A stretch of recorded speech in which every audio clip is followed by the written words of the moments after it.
जो यहाँ के आज़ाद मार्केट ऐतिहासिक मार्केट है, सन 1947 के बाद इस मार्केट की स्थापना की। इसके जो सिंध समाज के लोग थे उनको सबसे पहले यहाँ पर एक पट्टे के रूप में दुकानदार दी गई थी, उसके जो मेन चबूतरा है जिसके कारण वो रोजगार कर रहे थे। मगर कुछ समय बाद जो मकान मालिक ने जो दुकानदारों को हरासमेंट करना चालू किया, जिसके कारण आज पूरे व्यापारी आक्रोशित हैं और आपका स्टे भी है, पुराना स्टे भी, जिसके कारण मकान मालिक स्टे मानने से हाई कोर्ट का उल्लंघन कर रहे हैं।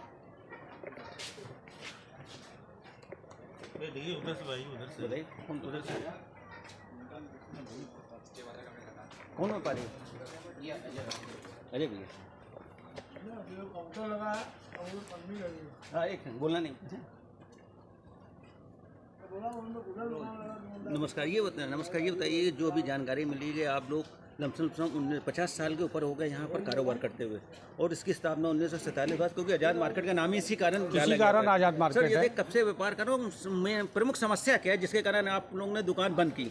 भैया हमारे जो है ये बाबा के ज़माने से दुकान है, सन 48 से हमारे यहाँ दुकान है। और उसके अलावा यहाँ पे जो हम लोगों ने फिर यहाँ किराएदार थे, किराएदार के बाद अब हम लोग यहाँ मकान मालिक हो गए हैं। और ये आंगन जो है हम लोग की सुख सुविधा के लिए है। ये जो जानकारी मिली, जो मकान है 2 पार्ट में है और उसका 1.5 पार्ट नगर निगम में दाखिल खारिज है, मतलब शो कर रहा है, मैप शो कर रहा है। हाँ बिल्कुल सही है। कॉमन पैसेज है, उसके बारे में क्या कहना चाहते, किस तरीके से मकान मालिक आप लोग को हरेसमेंट कर रहे हैं? मकान मालिक ये आंगन की वजह से हम लोगों को परेशान कर रहे हैं, जहाँ पे ये जो है दुकानें घेराव कर रहे हैं। इनको ले लो। अच्छा भैया, ये मामला पूरा क्या है? इसका मामला ये है कि दुकानदार जो यहाँ हैं सब 50 से 60 साल पुराने हैं। यहाँ लगभग 2 से 3 मालिकान बदल चुके हैं। अब ये जो इसके पहले किशन चंद गुप्ता थे, उन्होंने हम लोगों को सब 1998-99 में दुकानें बेची, और तब ये पार्किंग का किसी तरह का कब्जा नहीं था। तो हम लोगों से कहा गया कि ये पार्किंग आप हमेशा यूज़ करिए, यहाँ कब्जा नहीं होगा। उसके बाद अब जब वो उनकी मृत्यु हो गई तो उनकी जो विधवा बहू हैं, उन्होंने इस पार्किंग की जगह पे कब्जा करके उस पर अवैध रूप से किराया वसूल करना शुरू कर दिया। ना उसकी कोई पर्ची जाती है, ना नगर निगम में कोई उसका टैक्स जाता है। कितना समय हो गया जब से जो वसूली की जा रही है किराया? देखिए, 3 तखत की जो वसूली हो है वो करीब 10 से 15 साल से हो रही है। इसका अमाउंट कितना है? करीब हर दुकानदार 8 से 9 हज़ार रुपये देता है। और उसके अलावा जो अभी नई दुकानें लग रही हैं वो भी 6-6 हज़ार रुपये में लग रही हैं। और इस मामले में हमने चौकी इंचार्ज को जानकारी दी थी, तो चौकी इंचार्ज साहब आए थे, उन्होंने कहा कि देखा और उसके बाद चले गए। कहते हैं कि जो मामला हो कोर्ट में निपटाइए, हम इसको कुछ नहीं कर सकते।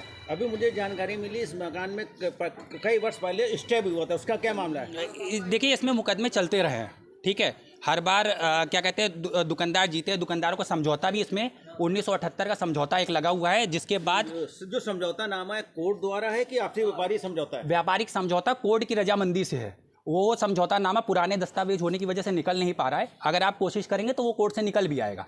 और ये ओ ब्लॉक सीसामो स्कीम है, जिसमें प्लाट नंबर 362 और 363 है।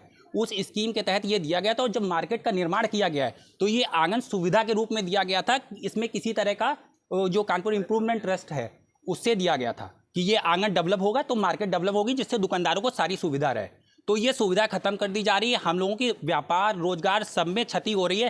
रोज कहीं नया काउंटर लगाते थे, कहीं तखत लगा देते हैं, कहीं अपने किराएदारों से, जो इनके 3-4 किराएदार हैं, उनसे गाड़ियां लगवा देते हैं। तो हमारी दुकान में जो व्यापार है वो बाधित होता है। हम लोगों की टोटल कितनी दुकानें हैं इस कैंपस के अंदर? 34 दुकानें हैं टोटल। 34 दुकानें हैं और 4 फ्लैट है। 34 दुकानें और 4 फ्लैट जो है वो बाकायदा दर्ज हैं, ठीक है। आंगन का कहीं पे भी कोई जिक्र नहीं है। जो इन्होंने नए कागजात इनको ट्रांसफ़र हुए उसमें ये दिखा रही हैं कि आंगन इनका है, जबकि पुराने जो मालिकान हैं उन्होंने भी आंगन का कहीं जिक्र नहीं किया। उन्होंने पूरी प्रॉपर्टी ट्रांसफ़र की, लेकिन आंगन के यूज़ का किसी तरह से कुछ भी स्पष्ट नहीं किया। आखिर आपको न्याय नहीं मिला तो आप अपनी फरियाद लेके किस अधिकारी को जाएंगे? आपको राहत मिले?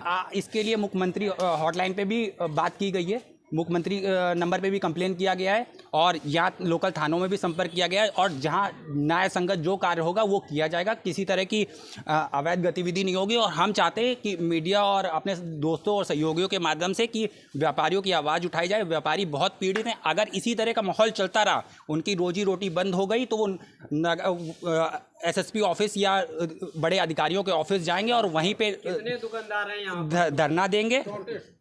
34 दुकानदार हैं। 34 में से 10 दुकानदारों को लगभग बहुत ज़्यादा परेशानी है, उनका व्यापार बिल्कुल ठप कर दिया मकान मालिक ने। तो 10 दुकानदारों का नाम क्या है आप बता सकते हैं? एक मैं ही हूँ, राजानंद के नाम से मेरी दुकान है और ज्वेलरी शॉप है। एक महस कुमार ज्वेलर्स हैं, एक अवस्थी ज्वेलर्स है और इसके अलावा ये कपड़े की एक दुकान है, शुक्ला ज्वेलर्स है। मौजूद है यहाँ पर सभी लोग, लगभग सभी लोग मौजूद है।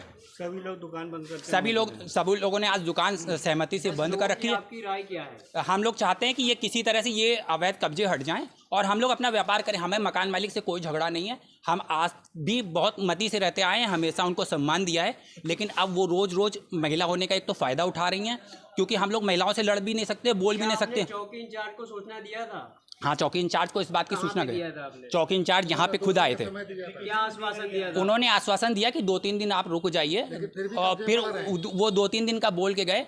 उसके बाद ये दूसरे दिन आई, बोलती हैं कि चौकी इंचार्ज ने हमको परमिशन दे दी है और दुकानदारों को कुछ बताया नहीं गया और फिर तखत डाल दिया गया। धन्यवाद। आप देख सकते हैं जहां पर एक तरफ उत्तर प्रदेश आदित्यनाथ जोगी व्यापारियों के साथ की बात करते हैं, वहीं पर अभी कल कितनी बड़ी घटना है जो कि मेडिकल व्यापारी पर बीजेपी के पार्षद द्वारा हमला हुआ, जिसके कारण व्यापारी पूरी तरह टूट चुका है। उसी का मामला देखते हुए आज फिर नया मामला आया है कानपुर में आज़ाद मार्केट में, जो मकान मालिक व्यापारियों को परेशान किया जा रहा है। क्या कानपुर कमिश्नर किस तरीके से या विभाग द्वारा, जिलाधिकारी द्वारा किस तरह के न्याय दिला पाते हैं? मैं कानपुर नगर से गौरव निगम साथ